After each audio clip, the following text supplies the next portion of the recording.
Siya ang pinakarogue na robot na nakita ko, nagnanakaw ng mga sasakyan sa kalye. Nakasuot ng malaking kadena na ginto at pagmumura, tinawag niya ang mga miyembro ng gang na, Daddy. At ito ang Artificial Intelligence, Chappie.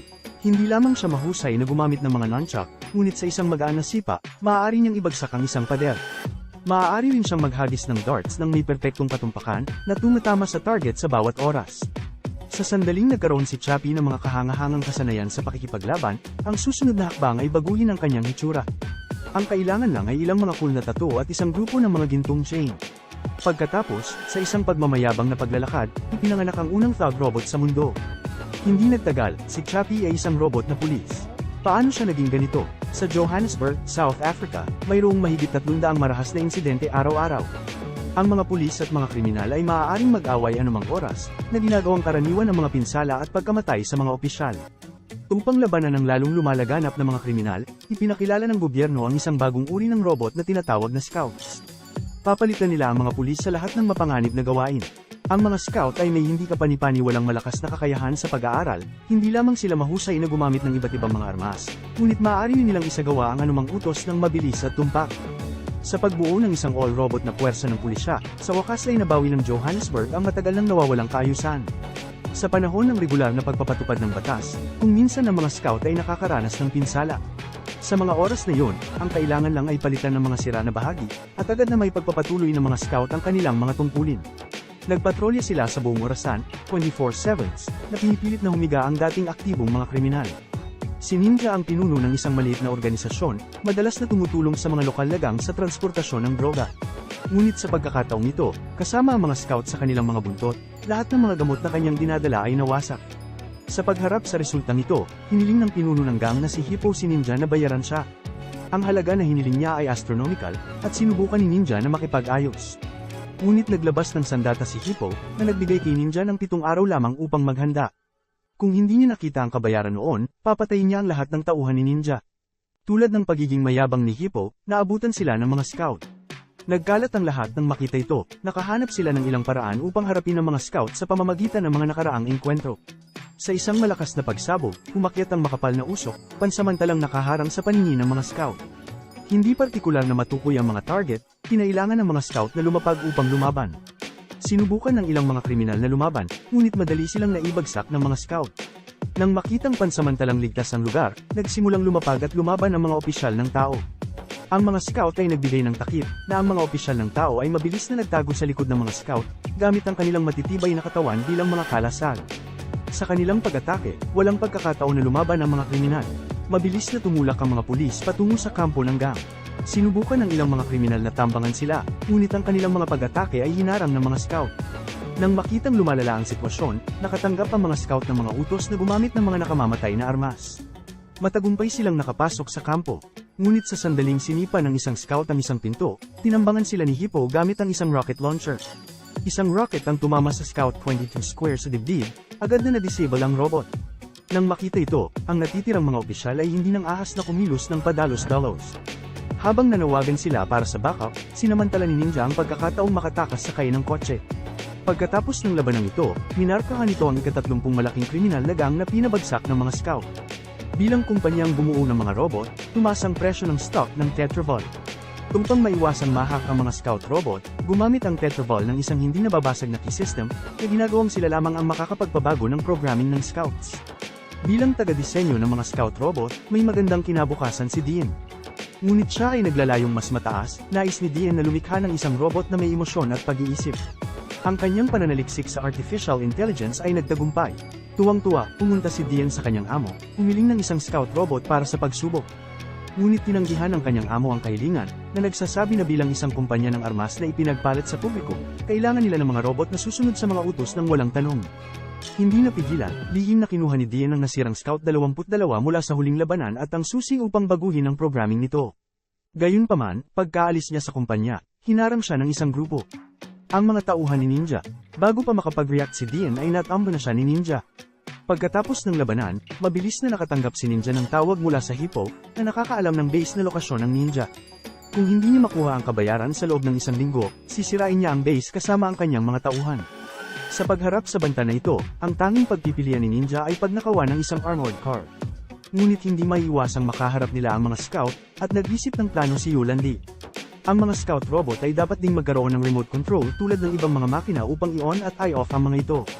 Hanggat mahahanap nila ang remote control na ito, hindi na sila atakihin ng mga robot police na ito, kaya naman inagaw nila si Dean. Nang marinig ni Dean ang kanilang walang muwang na ideya, ipinaliwanag niya ang prinsipyo ng paggawa ng scout. Ang mga robot na ito ay may kasamang mga lock ng firmware mula sa pabrika, at mananatili ang mga ito maliban kung maubusan sila ng kuryente. Kaya, walang paraan upang pigilan ng mga scout na gumana. Nang makitang hindi nila nakuha ang gusto nila, handang bubugin ni Ninja si Dean. Sa kabutihang palad, sa sandaling yon, dumating ang isa pang kasamahan, ang Amerika.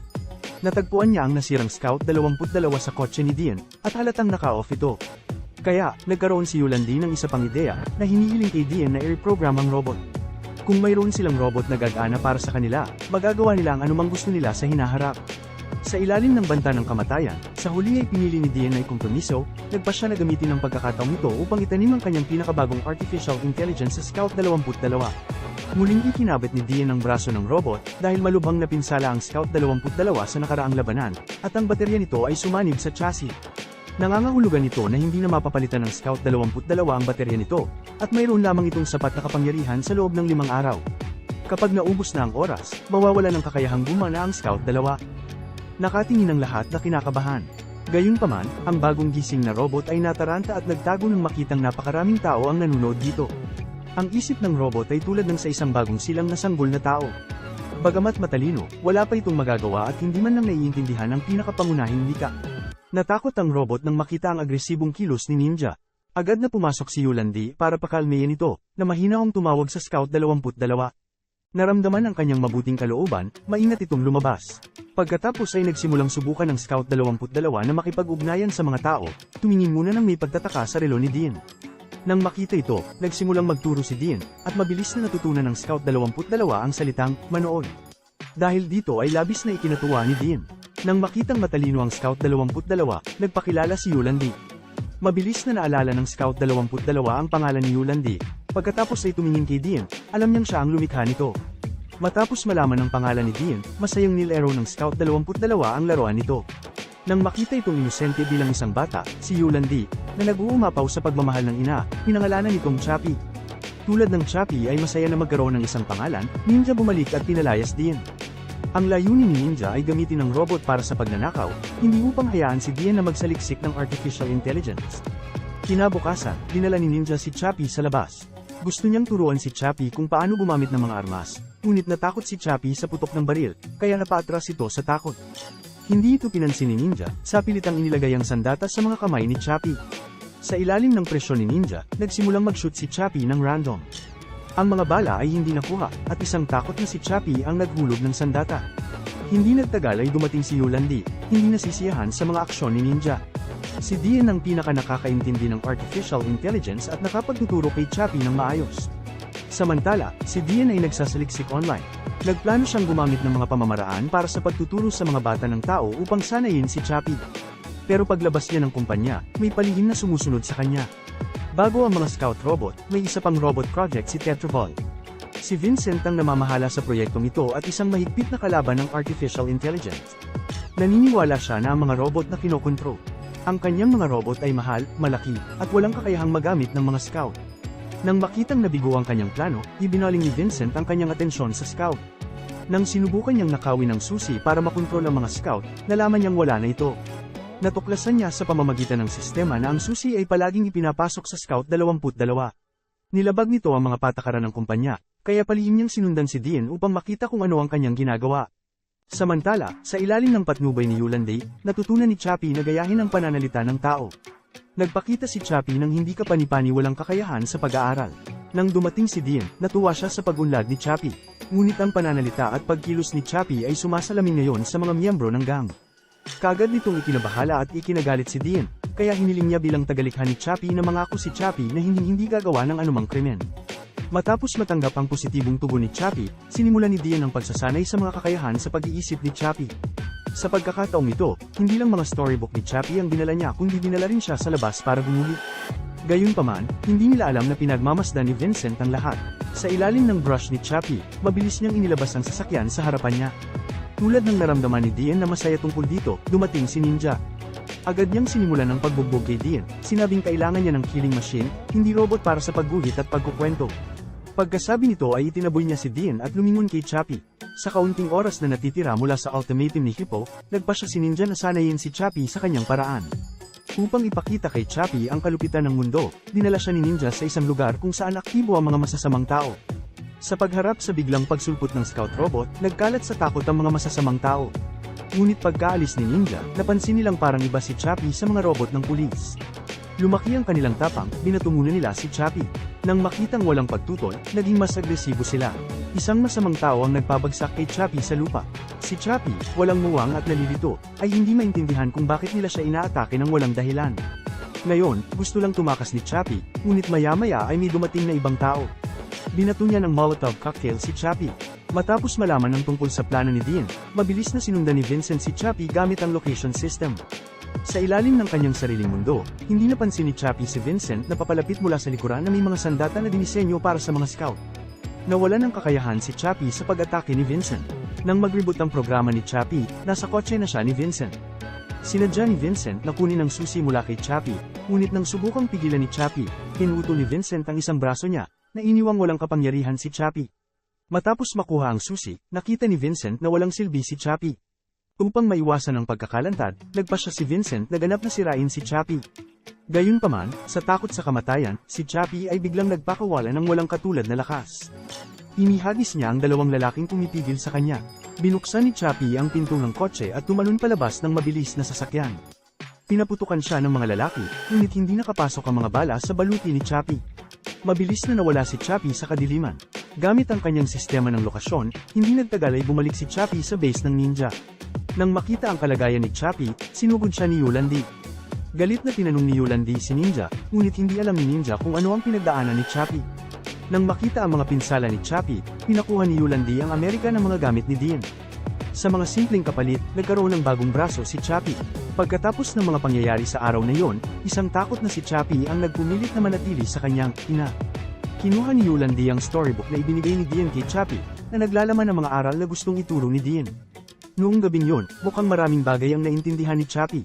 Kinabukasan, nilapitan ni Ninja si Chappie, hinamin ang kanyang mga pagkakamali, at humingi ng tawad kay Chappie. Nagpasya si Ninja na maging ama ni Chappie at turuan siyang maging matapang at malakas para wala nang mang-aapi sa kanya. Unang tinuruan ni Ninja si Chappie na maglakad ng may pagmamayabang, pagkatapos ay ipinakita sa kanya kung paano gumamit ng mga armas ng estilo. Kahanga-hanga ang kakayahang matuto ni Chappie, perpektong ginaya niya ang ugali ni Ninja. Ngunit nang subukan ni Ninja na turuan si Chappie na bumaril, tumanggi si Chappie, na inaalala ang kanyang pangako kay Dean na hindi kailanman gagawa ng mga krimen. Naglabas si Ninja ng isang pares ng mga nunchuck na nakakaalam kung saan. Nang makitang mayroon ng kahangahangang kakayahan sa pakikipaglaban si Chappie, sinimulan ni Ninja na baguhin ang itsura ni Chappie. Nag-spray muna siya ng mga cool na tattoo kay Chappie, pagkatapos ay nilagyan siya ng grupo ng mga gold chain. Dahil alam niyang hindi gagawa ng anumang krimen si Chappie, binalak ni Ninja na gumamit ng pagsubok bilang dahilan para tulungan siya ni Chappie sa isang pagnanakaw. Kaya dinala muna ni Ninja si Chappie sa kalye, tinuro ang isang kotse at sinabi kay Chappie na ninakaw ng taong ito ang pinakamamahal na sasakyan ni Daddy. Pagkarinig nito ay agad na nagbago ang ekspresyon ni Chappie. Kinuha ni Chappie ang isang wrench at sinisingil patungo sa kotse, ang driver, pagkakita nito, kusang binuksan ang bintana. Akala niya ay isang robot ng pulis si Chappie, ngunit hindi nagpaliwanag ng anuman si Chappie at binasag niya ang kotse gamit ang wrench. Ang driver, na hindi pa rin alam sa sitwasyon, ay natigilan habang sinuntok ni Chappie ang bintana. Ang mga aksyon ni Chappie ay hindi tumigil doon, matapos kaladkarin ng driver palabas at pagbabantaan, itinapon niya ito sa mga palumpong. Ang sitwasyon ay labis na nagulat kay Ninja, at mabilis niyang tinawag si Chappie pabalik sa kotse. Masyadong malaki ang kaguluhang dulot ni Chappie, kailangan nilang umalis agad. At labis na nasira ni Chappie ang kotse na kahit nakawin nila ito, hindi ito magbebenta sa magandang presyo.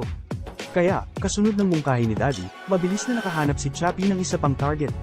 Sa pagkakataong ito, hindi siya gumamit ng karahasan. Si Chappie, na nagpapanggap bilang isang robot ng pulis, ay inutusan ng babae na lumabas ng kotse. Bago na pagtanto ng ginang ang nangyayari, pinaandar na ni Chappie ang sasakyan. Sa pamamaraang ito, mabilis na naging bihasa si Chappie sa carjacking. Sa loob lamang ng kalahating araw, nagnakaw sina Ninja at Chappie ng ilang mamahaling sasakyan. Nagpasya si Ninja na ibenta ang mga sasakyang ito sa isang nagbebenta ng armas upang ipagpalat sa malaking halaga ng kagamitan para sa kanilang susunod na plano sa pagnanakaw. Gayunpaman, nang marinig ito, agad na nabawi ni Chappie ang kanyang kalmado. Pagdating nila sa teritoryo ng gang, pumunta si Ninja at ang iba pa para gumawa ng deal, na iwan si Chappie para magbantay. Sa panahong ito, napansin ni Chappie ang isang patay na ligaw na aso at maingat na inabot ito upang hawakan. Ito ay, ipinaliwanag ni Dean na ang pag-iral ni Chappie ay lumampas sa kanyang inaasahan, hindi niya akalain na mag-evolve si Chappie ng self-awareness. Samantala, nakabaliw ang ginawa ni Vincent matapos makuha ang susi. Upang makakuha ng atensyon ng gobyerno para sa kanyang pananaliksik, nagplano siyang magtanim ng virus sa lahat ng mga scout. Habang nagtagumpay ang pag-update ng software, nagsimulang mag-malfunction ang mga control program ng scouts. Ang robotic na pulis na naka-duty ay nagyelo, na nagpapahintulot sa mga kriminal na makatakas. Maging ang mga sasakyan ng pulis ay nawalan ng kontrol at bumagsak. Sa pagkalat ng virus, mas maraming robot ang naapektuhan, lahat ay nahulog sa lupa. Naapektuhan din si Chappie, ngunit sa kabutihang palad, nasa malapit si Dean at na-diagnose ang problema bilang isang pangunahing issue sa processor. Ang tanging paraan para mailigtas si Chappie ay ibalik siya sa kumpanya para i-reprogram siya. Samantala, nakarating sa Hippo ang balita ng pagkalumpo ng mga robot. Nang makita ang pambihirang pagkakataong ito, nagpasya si Hippo na gumawa ng kalituhan.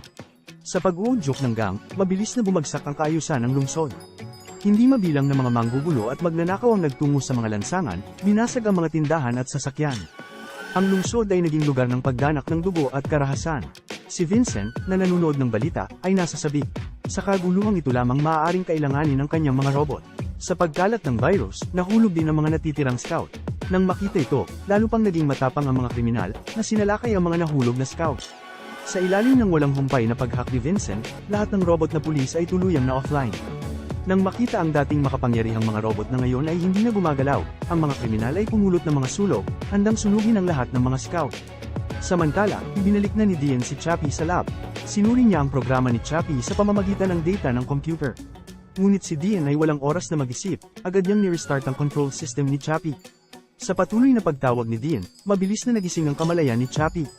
Si Dean, na ngayon ay kalmado, ay napagtanto na siya ay nahuli sa isang napakalaking pagsasabwatan at nais na umalis kasama si Chappie.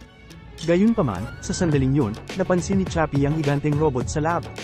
Ipinaliwanag ni Dean na ito ay isa pang robot na tinatawag na Moss. Ang walang nakakaalam ng eksaktong anyo ng kamalayan, kaya hindi mailipat ni Chappie ang kanyang isip. Hindi ito pinaniwalaan ni Chappie at naisip niyang makakahanap siya ng paraan para mailipat ang kanyang kamalayan. Hindi pinansin ang mga pagtutol ni Dean, kinuha ni Chappie ang neural transmitter at mabilis na umalis. Bumalik si Chappie sa base ng ninja at nagsimulang pag-aralan ng neural transmitter. Ikinonekta niya ang kanyang utak sa network para ma-access ang lahat ng kaalaman ng tao. Binalak ni Chappie na ayusin ang kalamang ito at maghanap ng paraan para makuha ang kanyang kamalayan. Pagkatapos ng isang gabi ng pananaliksik, matagumpay na nakalkula ni Chappie ang kanyang neural data. Nang makita ang patuloy na pagbabago ng mga code sa computer, alam niyang nakagawa siya ng kopya ng kanyang sarili. Ngayon, kailangan lang ni Chappie ng bagong katawan para mailipat ang kanyang kamalayan. Ang plano ng pagnanakaw ni Ninja ay itinakda. Matapos ang maingat na paghahanda, ganap na armado ang lahat. Sa unang pagkakataon, ang koponan ni Ninja ay kumilos ng sama-sama, na nagta-target ng isang armored car upang makakuha ng sapat na pera. Matapos pilitin na huminto ang armored car, gumamit ang Amerika ng bomba para sirain ang pinto. Agad namang pumasok si Chappie, hinalagad ang security guard palabas at nineutralize ito ng dart. Sa tulong ni Chappie, madaling nakumpleto ng team ni Ninja ang pagnanakaw. Mabilis na kumalat ang balita sa lungsod sa pamamagitan ng telebisyon. Hindi makapaniwala ang mga tao na ang robot police, mga simbolo ng hustisya, ay gumagawa ng mga krimen. Samantala, si Dean, sa pagsunod sa mga pahiwatig ng computer, ay natuklasan na ang virus na sumisira sa mga scout ay itinanim sa pamamagitan ng computer ni Vincent. Habang binabalak niyang harapin si Vincent, nakita niya ang balita tungkol sa pagnanakaw ni Chappie. Tinalikuran ni Dean ang plano niyang harapin si Vincent, kailangan niyang pigilan si Chappie. Pagkaalis ni Dean sa kumpanya ay agad na hinanap ni Vincent ang amo. Sinabi ni Vincent na ang Robang Scout robot ay ang disenyo ni Dean. Upang maibalik ang kaayusan at maprotektahan ng kumpanya, kinailangan nilang i-activate ang kanyang Moss robot. Iminungkahi ni Vincent na sirain si Chappie at alisin si Dean. After some thought, pumayag naman ang amo sa plano ni Vincent.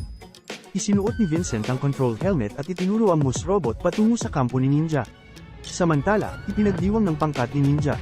Nakaramdam ng pagtataksil, galit na sinunggaban ni Chappie si Ninja. Pagbalik sa base, hinalagad ni Chappie si Ninja palabas ng kotse. Nang makita ang hindi matatag na emosyon ni Chappie, lumabas si Yolandi upang mamagitin. Sa sandaling yon, dumating si Dean, hinimok si Chappie na manatiling kalmado habang paparating ang robot ng Moss.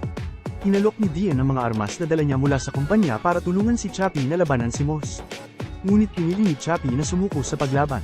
Dahil nasiraan ng loob ang lahat, dumating ang dalawa pang sasakyan.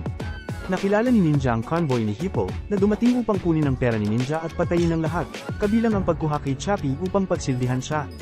Dahil sa galit ni Hippo, hindi na nakapagpigil si Ninja at unang umatake. Sumiklab ang labanan, kung saan ang unang pag-atake ni Ninja ay pinilit ang mga miyembro ng gang na pansamantalang umatras. Ngunit ang gang ay may napakaraming bilang, at ang koponan ni Ninja ay nahulog sa likuran. Habang naghahanda ang gang na maglunsad ng isang buong pag-atake, isang nakakabinging dagandong ang biglang dumating mula sa langit. Isang napakalaking robot ang bumaba sa eksena. Sa ilalim ng kontrol ni Vincent, ang Moose robot sa wakas ay dumating sa larangan ng digmaan. Sinubukan ng Amerika na lumaban, ngunit ang mga bala ay hindi makapinsala sa Moose. Habang papalapit ang robot ay tinapakan nito ang dibdib ni Amerika. Pagkatapos ay pinalawig ni Moose ang isang pares ng mga mekanikal na gunting. Sa isang nakakakilabot na hiyaw, napunit sa kalahati ang Amerika. Hindi pa tapos ang pag-atake ni Moose, ngayon lahat ng tao dito ay target niya. Gumamit si Vincent ng isang malakihang sandata, at sa isang napakalaking pagsabog, ang base ng Ninja ay napawi. Nang makitang walang makakalaban sa pag-atake ni Moose, lalong natuwa si Vincent. Pagkatapos ay nag-deploy siya ng mabilis na misil, na karaniwang ginagamit lamang sa mga digmaan. Nang tuluyang tumigil ang pagsabog, ngumiti si Vincent ng baliw. Muling dumaong si Moose, handang lipulin ang lahat. Sa kritikal na sandali, lumitaw si Chappie, ganap na armado. Tumalon siya sa Moose, ngunit walang pinsala ang kanyang mga pag-atake. Hindi sumuko si Chappie, pagkalapag niya, ginamit niya ang mga armas na binigay ni Dean. Ang malalakas na pagsabog ay nagtulak kay Moose na umatras. Sa ilalim ng pag-atake ni Chappie, nawasak ang mga sistema ng armas ni Moose, ngunit nagkaroon ng isa pang lansi si Chappie. Nag-attach siya ng bomba sa isang punyal, ngunit habang sinusubukan niyang pasabugin ito, itinaboy ni Moose si Chappie. Bumagsak si Chappie sa lupa, nalaglag ang detonator. Sa kabutihang palad, ang mga miyembro ng gang ay sumalakay, na iniliis ang atensyon ni Moose. Sa kaguluhan, aksidenteng nabaril ni Ninja ang monitor ni Moose, naiwan si Vincent na walang paningin. Upang maiwasan ang pinsala, pinaakyat ni Vincent si Moose. Nang wala na si Moose, ipinagpatuloy ni Hippo ang kanyang pag-atake. Binaril niya ang binti ni Ninja, at nang subukang tumakas ni Dean, binaril din siya. Bagamat lumaban si Ninja, pinabagsak ang Hippo, si Dean ay nakahiga ng husto. Sumugod si Chappie para tulungan si Dean. Inactivate ni Vincent ang kanyang backup na infrared vision, at bumalik si Moose. Gumawa ng desisyon si Ninja, sinabihan si Chappie na kunin sina Mom at Dean at umalis habang pinipigilan niya si Moose. Nang papatayin na ni Moose si Ninja, bumalik si Yolandi. Kinuha niya ang nalaglag na sandata ni Chappie at binaril si Moose. Inilantad nito ang kanyang lokasyon, at bumanti si Moose, na tinamaan siya sa dibdib. Nang makitang nahulog ang kanyang ina, si Chappie, sa galit, ay nakita ang detonator. Napansin ni Vincent at pinaputukan ang detonator. Si Chappie, na matapang ang putok ng baril, ay hinawakan ang detonator at pinalitaw ito, hinaipan ng Moose sa mga piraso.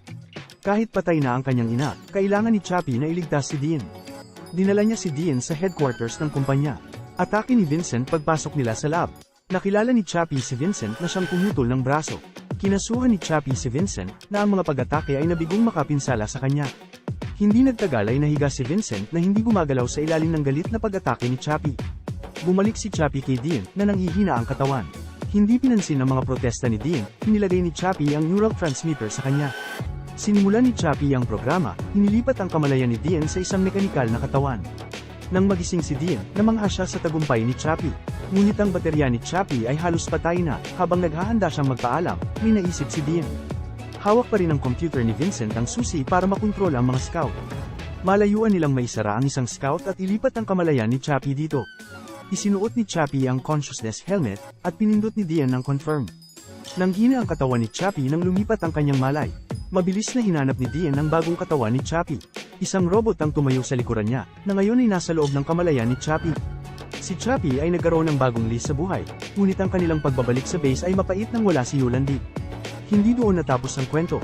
Noong gabi nagsaliksik si Chappie ng consciousness transfer, kinopya niya ang kamalayan ni Yolandi. Ngayon, sa ilalim ng kontrol ni Chappie, bibigyan din niya ng bagong katawan ang kanyang ina. Ako ay isang mahilig sa pelikula, maligayang pagdating upang mag-subscribe sa aking channel, makita ka sa susunod.